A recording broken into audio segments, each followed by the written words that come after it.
Bosses in video games. We all know them, we all love. Okay, then we all hate. Why is it that some boss fights in games are held to such high regards from their respective communities when others are so heavily criticized? To a certain degree, bosses in video games follow almost the exact same formula. This enemy has a big health bar, a few different attacks they use, and often bar off progression in some way. Despite this, many bosses stand out in both ways. People love some fights and hate others. Today I want to analyze what makes the good boss fights good and what makes the bad ones, well, not so good.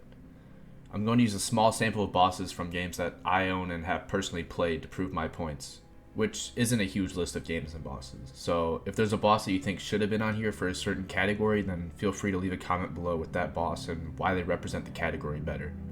I will also be using some footage from other creators for a couple bosses that I didn't have my own footage for. Those creators will be listed in the description of this video. When describing good boss fights, the first thing typically brought up is the flow of the fight. Some of the most praised fights in gaming are ones that feel perfectly balanced in the realms of pacing and difficulty. These fights hit the perfect medium between moves being too fast to react to and so slow paced that it's boring. People typically refer to these fights as feeling more like a dance than a fight. Hollow Knight is a game that features many different boss fights, but ask any fan of the game what their favorite boss is and 9 times out of 10 they'll tell you it's the Mantis Lords.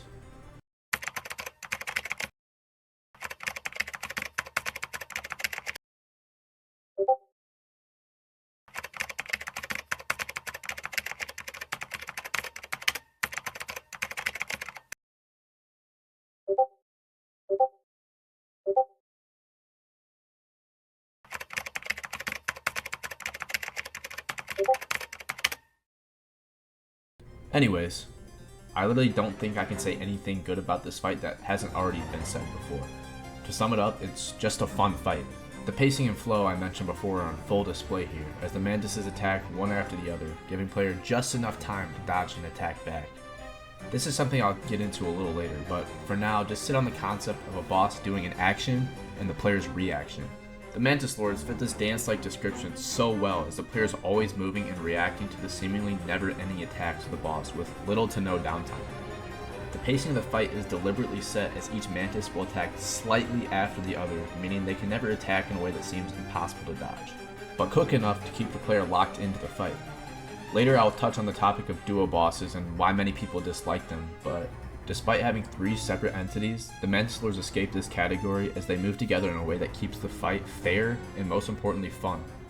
The sequel to Hollow Knight, Hollow Knight Silksong, also features a boss that displays the dance description even better than the Mantis Lords. Maybe because they're literally dancing. The Clockwork Dancers work pretty similar to the way that the Mantis Lords fight does, but this time the two move in sync instead of following each other. Kinda. I say this as in one of the phases of the fight the dancers will move one after the other, but it's about at the same rate as the Mantis Lords, keeping this dance-like flow alive. I don't really have much to say about this fight as it heavily resembles the feel of the Mantis Lords, and I already went into further analysis on them and why they're so great, so I'm just going to move on to the next boss.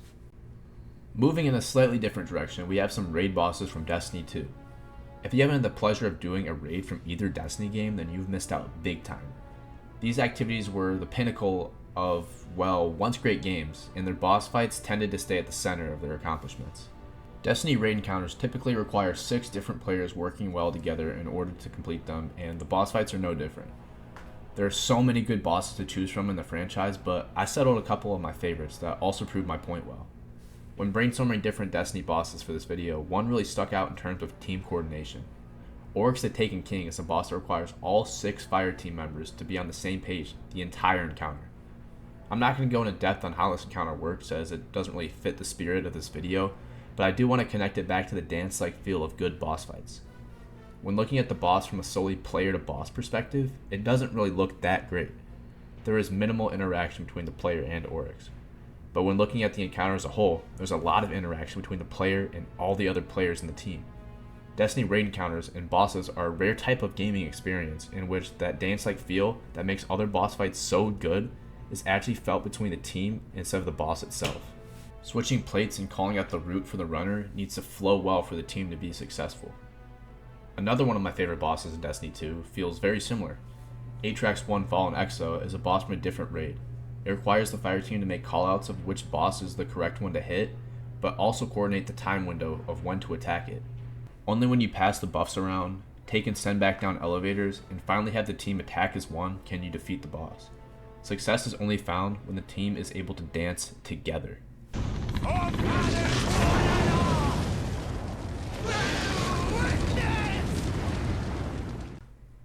Elden Ring is a game that revolves around its boss fights. Anyone who has played a FromSoft game knows that they typically sit at the pinnacle of video game boss fights.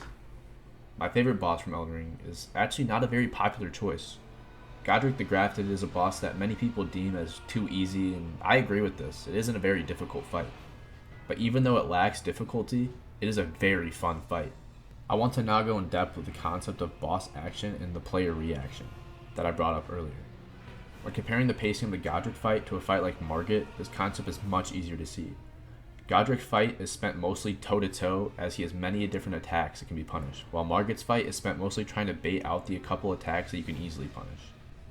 When the boss isn't doing an action that forces a reaction from the player, the pacing slows down and the fight becomes less fun to play. Godrick is almost always doing an attack that forces the player to react in a number of different ways. One action forces the players to jump twice over an attack and then punish him after. Others you simply roll through an attack, and a certain move can be dodged just by hugging the boss's left leg. Pacing is made best when the boss and player have this back and forth of action and reaction. If a boss has too many attacks that a player can't use to attack back after dodging, then the pacing is thrown off as the boss is doing too many actions without giving the player room to react. This is why fights like Godrick and the Mantis Lords are regarded as some of the most fun boss fights in games, even though they're not especially difficult.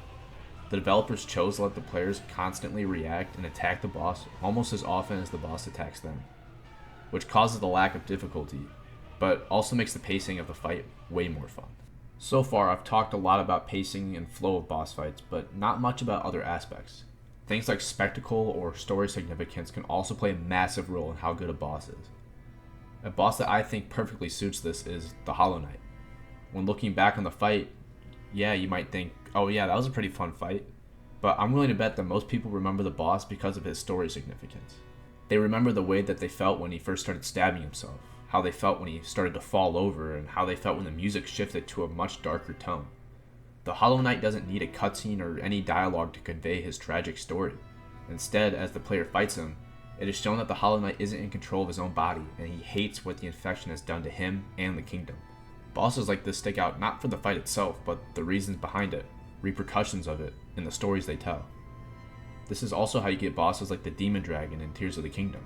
The fight itself leaves much to be desired, but the pure spectacle of riding on top of a dragon while fighting an evil dragon completely masks that.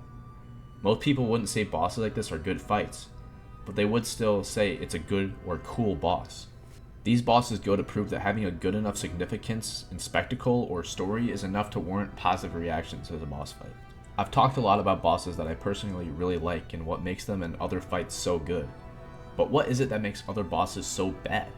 Just like good fights, bad fights also have multiple reasons why they fail to meet expectations. My personal number one reason for a bad boss is it being a pure test of damage / endurance. The bosses from both Ark Survival Ascended and Evolved are a very good example of this. These bosses have a massive health pool and extremely simple movesets. Due to this, the fights don't serve the purpose of checking the skill of the player, but rather how much time and effort have been put into preparation. They are tests of pure strength. These fights consist of spending hours of playtime breeding a dino army and then finally trying to tank every single attack from the boss, all while you press the same button over and over until eventually all of your dinos die or the boss dies. There's no strategizing or dodging. The only thing that matters is if your dino's stats are good enough. And this is a problem that tends to stem from survival games, I'm aware of this, but other genres also suffer from this as well. Remember me? The Hydra bosses from Hades demonstrate how roguelikes suffer from this problem. Don't misinterpret what I'm trying to say here. Many roguelikes, including Hades, have great bosses. The sisters that precede the Hydras are a great and fun boss that can test your skill. But when it comes to the Hydras, you really just can't say the same. The Hydras, like the Ark bosses, don't move much, have a larger health pool, and have a simple moveset. Want to play a quick little game? Here, can you tell me what's going on in this footage?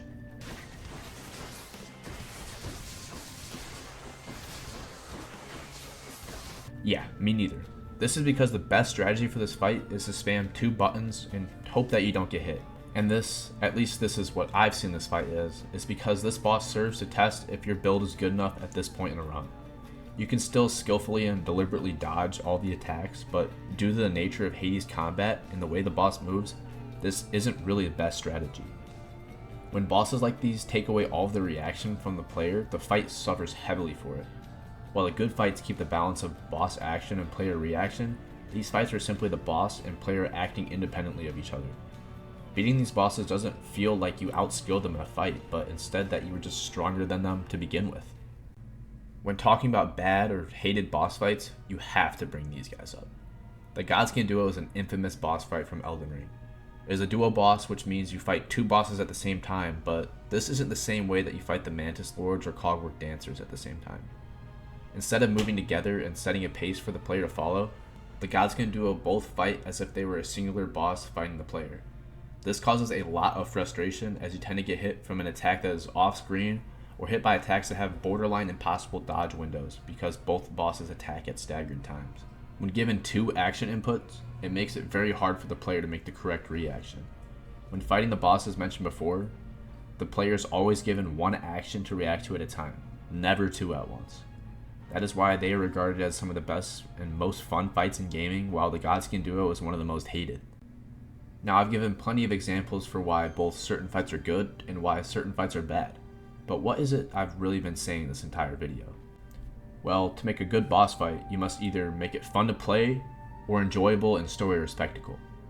The best way to make a boss fun to play, from what I've gathered, is to establish a good flow of combat between a constant relationship of action and reaction of the boss and player, as seen in many fights from the Hollow Knight series, or from player to player as seen in Destiny 2.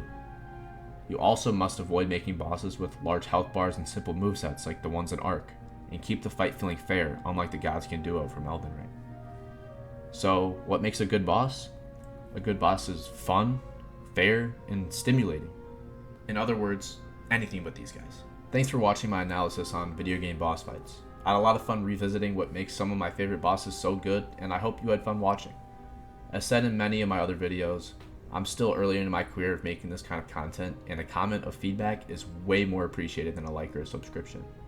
Also, as you've seen throughout the video, I didn't want to spend dozens of hours trying to get back to different boss fights on a new game save, so all the footage used by other creators is properly credited in the description of this video. Again, thank you for watching. I will see you next time.